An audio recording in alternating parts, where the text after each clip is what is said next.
Süremizde nekin havanlo vakit kadiyaye az mecburum derkem hatta 11 nivaye zaman tam 11.30'a kadar bırakma mecburiyetindeyim.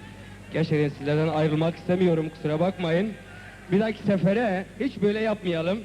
Bak, ben size söz veriyorum. İstediğiniz programa çıkabilirim. İstersem 100 kişiyle de buraya çıkabiliriz. İstersem yalnız çıkarım, nasıl isterseniz. Yani sizin istediğiniz şekilde çıkarız. Yalnız bir daha geceler böyle olmasın. Şu güzel salona bakın. Şu güzel tekniğe bakın. Şu güzel insanlara bakın. Her şey o kadar mükemmelce organize ediliyor ki biz niye bunu yapmıyoruz ki ya? Anlamıyorum. Niye biz bunu güzelce hazırlamıyoruz? Niye bir yana gelemiyoruz? Her zaman aşiretçe mi kavga edeceğiz?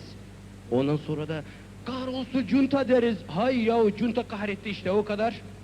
Niye hep böyle aşiret gibi davranırsak evimiz yıkılır işte. Niye güzel yapmıyoruz ki baba? Kürtçesi, Türkçesi, İngilizcesi hepsi bir yana olsun yapalım işte ya. Şu Kürtçe söylemedi, şu Türkçe söylemedi, şu ne oldu? Bırak babam ya. Dostluk, kardeşlik ise bir yana gelmeliyiz. Niye? Biri öbürüne katılmadım ve zaman olmadı, o kendi yanında bazı hatalar, kendi kafasında hatadır diye bazı eleştirilerde bulunur. Yıkalım bunları ya. Bir yana gelelim, yapalım. Güzel bir dünya kuralım be. Herkes için be. Özgürlük, barış, dostluk için be. Niye babam?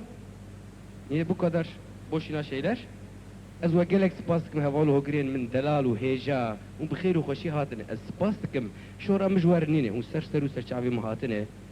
Le ez wazifa xu nekim ez sekbavim. Evi wazifa xu nekin ew sekbavin.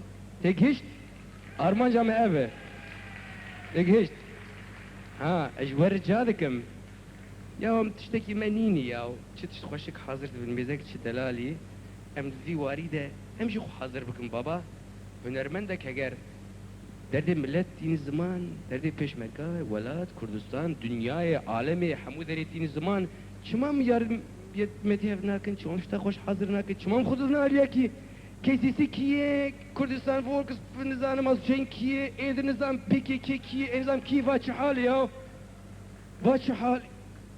Şipoy rojnamakê bifroşun, kan uğraş şer derken. Benim gazetemi alacaksın, benim bildirimi alacaksın. Ayıp be, utanın ya. Yeter bunlar artık bitti be. Biraz gelişelim ya. Adam olalım be. Yazık be, vallahi ya.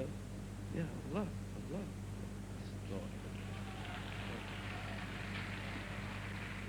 Vallahi ya. And I would like to thank all my friends who take Shindishan, really. They made very good. And I would like to thank all my friends who made possible this concert here. One World Music, and technician friends, everybody belong to this hall. Thank you very much for coming. I'd like to see you again, and bye-bye.